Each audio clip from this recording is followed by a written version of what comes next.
right, today we're going to put on our LS460 ISF combo onto the JZS 155 Crown. We're going to go over how to do that. It's quite an easy install. First things first, obviously, you're going to rack your vehicle up or get it up on safely or unsafely on jack stands, however you choose to do business, and get that wheel off. Then you're going to unbolt your caliper with your 2 bolts in the back, one up top here and one right down here. We're going to get those off, and we're also going to loosen the 2 lower bolts for the lower control arm to the spindle so we can install the roll center adjuster as well. All right, we're going to do that now. All right, getting those caliper bolts out. Those are 17 mils on the head, in case you need to know. Both of those are coming out now. About to have the caliper off. All right, last bolt coming out there. Obviously, the caliper's gonna slide off. And insanely small little thing is gonna go under. Okay, this is you and the guy she told you not to worry about. I wonder which one's gonna stop your crown faster. That one, right? No, that one.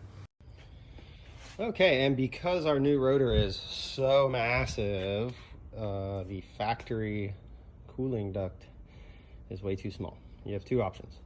You can trim it up here, straight up, and around this area, and beat the whole thing backwards, or you can get rid of it. So, if you're gonna get rid of it, 4 10mm bolts here, come right on out. Then you get yourself a pair of clippers, clip that section, nice little hole, bend the thing out of the way, it's off. We're ready to do roll center adjuster.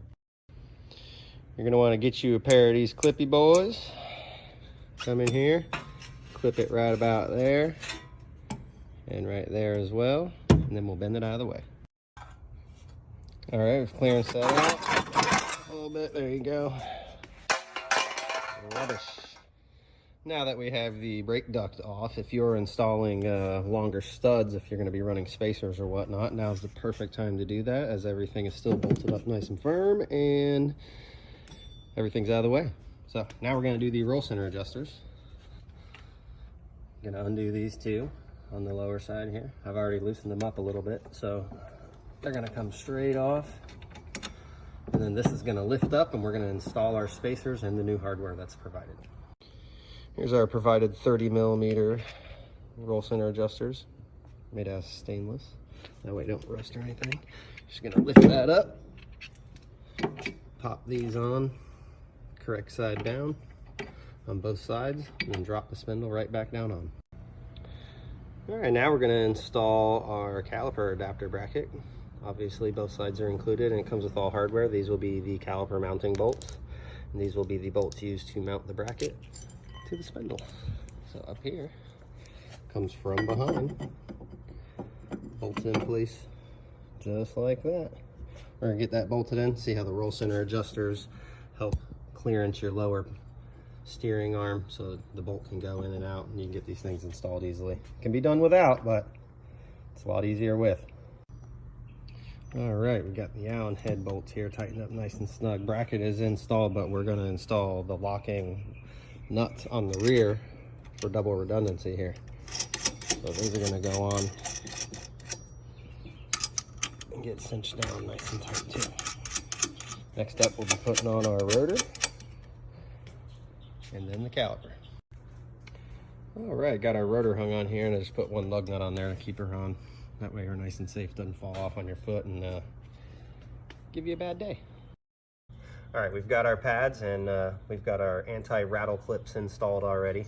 And we'll go into detail on how to do those, but pictures show really well. There's 2 different sides. They can go both on the same side, or sometimes they give you 1 per each for the thing. Sometimes they don't, but it doesn't really matter. It's just gonna hold it in place. You're gonna drop these pads with the anti-rattle clip in as follows.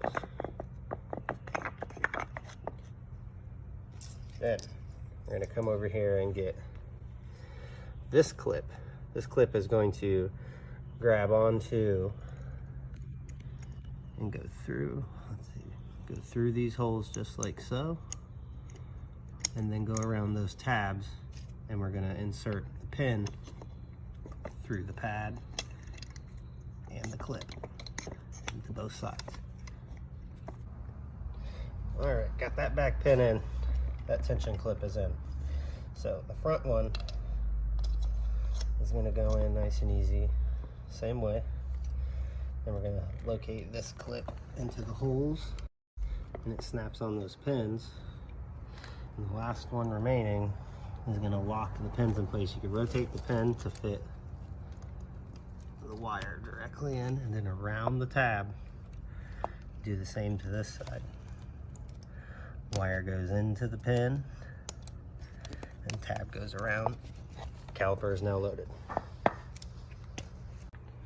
All right, loaded caliper, you want to make sure, separate your pads real good.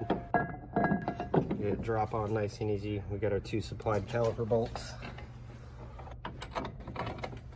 Directly. Where it's just gotta go.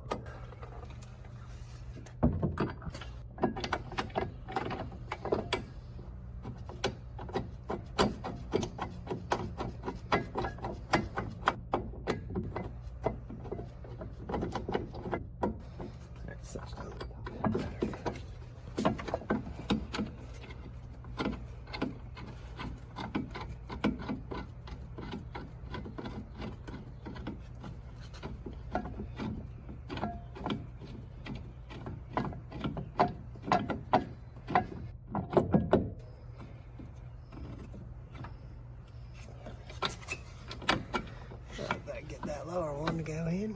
There she goes. Get a wrench on that.